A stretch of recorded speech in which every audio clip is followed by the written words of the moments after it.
علي شيخ iyo waqtiga uu hogaaminayo halkan waa Midigale boqolkiiba boqol faalax waa wasiirka horumarinta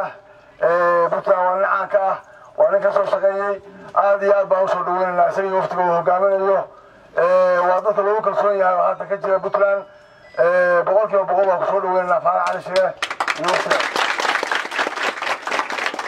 anaga halkan waa Midigale waa degmo rabta hadda in degmo laga dhigo waxaan rajaynaynaa insha Allah marka ku guulaysto madaxweyne xilka madaxtinimada Puntland ina halkan oo Midigale ah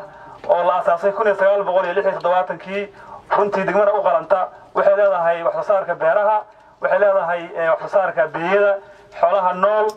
degmooyin maxaa tuulooyin gaar ah dhowr 40 tuulana way xukuntaa marka insha Allah taas waa afeefan ka sii dhigayna hadhow markaad madaxweynaha kursiga fariisatay madaxweyne ina taa noo tixgeliso ayaa insha Allah rajayna shacabkaagi baad u timi insha Allah taala waxaan kaliya oo muhiim ku yahay insha Allah meeshatan waxa laga sii qaataa xilka madaxweynenimada insha Allah waa kugu daray war ma ku darteen waa ku darayaan insha Allah taala runtii waxa weeyaan aad baan ugu faraxsanahay inaan maanta halkan imaado lagu soo dhaweeyo gobolka Sanaag tuulada degmada u socota Soomaa degmada u socota Midigale waanu ka dhigi doonaa insha Allah waxa weeyaan waa inay u qalantaan waana ka muuqataa hadda inay leedahay insha Allah aad iyo aad baa u mahadsantihiin insha Allah haddii aanu ku guulaysano reer Midigale markaan ku soo noqonaynaa insha Allah aad baa u mahadsantihiin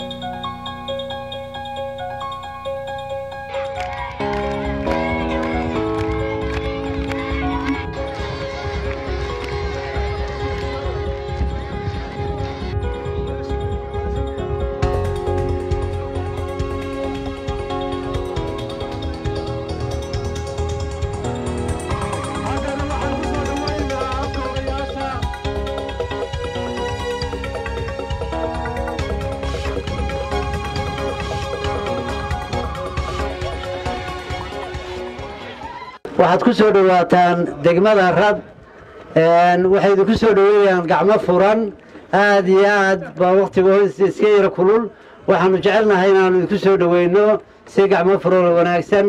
wixii aad dalka u qabatay iyo waxa u qaban doontoba aad iyo aad baanu kuugu mahadcelinaynaa waana kuugu ducaynaynaa annagoo ah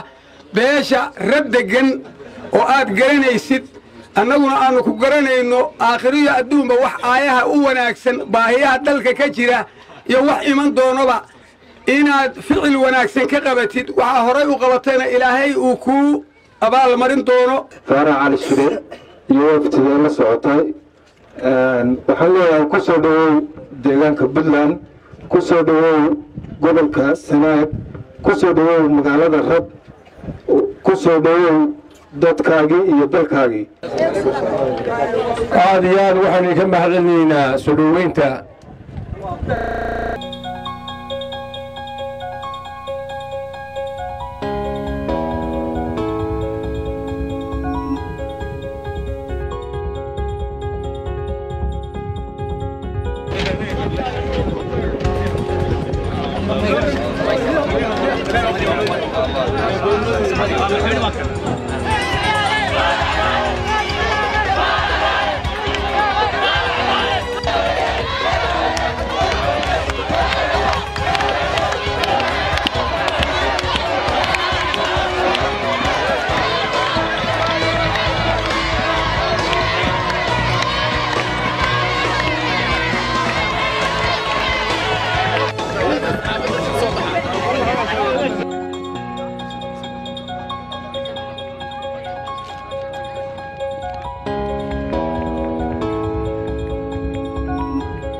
مدحوينها يعني مشرحة مدحوين فارع علي شيخ أو مدحوينها مشرحة دولة قبلات بوتلان وعليه كسر لو ضلكاجي دجانكاجي كسر لو أديو بوتلان وصار مري وزير كمالية دولة دي هراء وفرور مجا يوم مقال لكلها برنا يكون إن ما أنت برنا كسر لو وضلكاجي ودجانكاجي وضدكاجي وعن الديار قرنا ينقع نفر لكسر لو sidaa laguu soo dhoweeyey baana lagula shaqayn doonaa adiguna saasaad kula soconaysaa sida sharafta badan oo bulshada reer Baramood ay u soo dhoweeyeen waftiga aad iyo aad ugu mahadsan yihiin musharaxa madaxweynaha Faarax Cali Shire iyo odayaasha iyo waxgaradka iyo aqoonyahanka iyo martida kale ee la socota waftiga waxaan leenahay mar kale soo dhowaada sanaa ku soo dhowaada baran ku soo dhowaada dadkiini ehelkiini salaam kadib waxaan idinka mahad celinayaa soo dhoweyntan qiimaha iyo qaayaha badan ee aad ugu soo dhoweyseen magaalada Baran caasimadda gobolka Sanaag waxa weeyaan aad ayaan idinka mahad celinayaa waxaan sheegay nabadoonku soo sheegay markii ugu horeysay anigu aan imaado magaalada Baran aad iyo aad baan ugu faraxsanahay inaan maanta imaado runtii aad baan ummadda badan u jeclaa inaan imaado laakiin maanta noqotay aad baan maanta anigoo مرشح كرسي بنتلان مدحوينimada u sharxan inaan imaado aad baan ugu faraxsanahay waynu kulmi doonaa wax badan baan isweydiin doonaa intaas ayaan oranayaa wax badan oo reer Barani leeyihiin baa jira oo dadka kaga duwan yihiin oo runtii anigu aan jeclahay ma sheegayo hadda laakiin wax badan oo aan jeclahay leeyihiin baa jira wax badanna waanu nahay dadka kale anagu waa isaga dhownahay aniga reer Baran in badan baa og inaanu isaga dhowno dadka kale uga duwanahay madaxa kale to reer Puntland iyo waanu ka sokeeyaa anigu waa ka sokeeyaa reer Baran insha Allah waxa weeyaan wax badan baan wadaa oo horumar iyo wanaaga wax badan wanaagana waan qabaa wax badan wanaagana waa la iga sheegay insha Allah waynu wada isbaraysanayna aad iyo aad baa mahadsantihiin wassalaamu calaykum waraxmatullaahi wabarakaatuh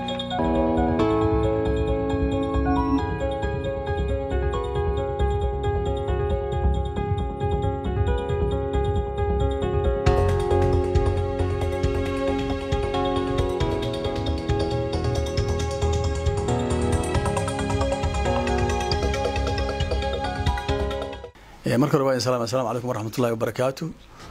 marka labaad inna lillahi wa inna ilayhi raaji'uun tacsibaan u nimi suldaankii dhintay tacsiis waan idinku nimi waad u fadhidaan meeshan waa wali tacsiis dhamaan horena waa uga tacsiideynay miidiyahan ka tacsiideynay maanta oo aanu halakan Baran nimina waxa weeyaan waan ka tacsiideynaa waa idin nimi waxa weeyaan wuxuu ahaa nin Soomaaliyeed buu ahaa nin reer Sanaag buu ahaa nin reer Puntland buu ahaa ma ahayn nin reer ka dhintay ilaahay lahaaba oobsaday waxaan leenahay ilaahay ha u naxariisto jannada ka waraabiyo idinka oo qoyskan maanta halkan joogna sabir iyo iimaan ahayd ka siiyo iyo bedel khayr qaba kulligan waa wada dhimanaynaa dadka ehelka ah oo runtii geedidaas naxinta soo foosada waxaan leenahay hadii muslim baynu nahay qadartaynu naqaanaa wixii yimi waxa weeyaan waa in ay ku dhamaadaan sida ilaahay maartay qadartii ay ku timo aynu ku qanacnaa qadarta ku qanacnaa oo aynaan maartay wax kale oo dhibaato ah iyo wax kale oo maartay ehelkeena kala geeyay ayaan dhicin oo si wanaagsan odayaashina ku jiraan bay la tahay oo waa ogahay oo arintaas waa la xakameeyay inay noqoto maartay wax inta ku ekaada anuguna waxaan leeyahay ka mas'uul ahaan waa inaynu ku ekaynaa dhacday oo nin qowjada oo Soomaali iyo reer Puntland iyo reer Baran reer Sanaag ka tagay laakiin aan wax inta ka sii badan tii ilaahayna u timi aan ka dhigno wixii inta ka sii badan aynu raana waxay noqonayaan wax inaga maartay waxna yeelo dhibaato xal khayr baa rajaynaynaa dambi dhaaf baan isaga u rajaynaynaa reerkana barako iyo waxaan u rajaynaynaa inuu ilaahay bedel khayr qaba siiyo waa jooga maanta waa bedel khayr qaba maxamed isaguna waxa weeyaan tuleyba oo isaga mas'uuliyadii maanta qaadaya waxaan leenahay haddii waxa weeyaan wixii laga dhaxlay aabaha iyo wuxuu qaban jiray adigana laga rajaynaya iyo wanaagaas lagu bartay oo maanta cid walba meel walba ugu ooyeyso dibad iyo gudaba insha Allah aad baan idin soo dhaweynaynaa salaan kadib waxa farxad weyn noo ah mudane musharax madaxweyne inaad nagu soo booqato gurigeeni oo ay tacsidu taalay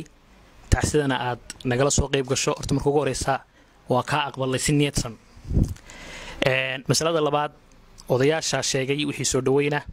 anigu duco uma faraya insha Allah billahi alkareem wax qabadkaagii hore oo Puntland reer Puntland baanu nahay dabcan wax qabadkaagii hore oo Puntlandna deewaayihiisa iyo xilligiisa goobjoog baanu ahayn sida odayaashu sheegeen wasiiradii ay ka dhaqdhaqaaqaysay Puntland baad ku suntanayd sifadaasaana waxay keentay inaad tiraahdo war lexjeclaan ka leeyahay aan dib isugu sharaxo lexjeclada aad ka leedahay annana waa ka leenahay Puntland waxaan leeyahay biidnillaahi alkariim allah kugu guuleeyo reer Puntlandna ilaahay subxaanahu wa tacaala ha garowsiiyo oo ha tuso waxa wanaagsan iyo qofka wanaagsan oo mataqaanaa aayahooda iyo mustaqbalkooda ka talin doona mar labaad waxaan ku leeyahay soo dhawow waan ku ducaynayaa allah kugu guuleeyo xilka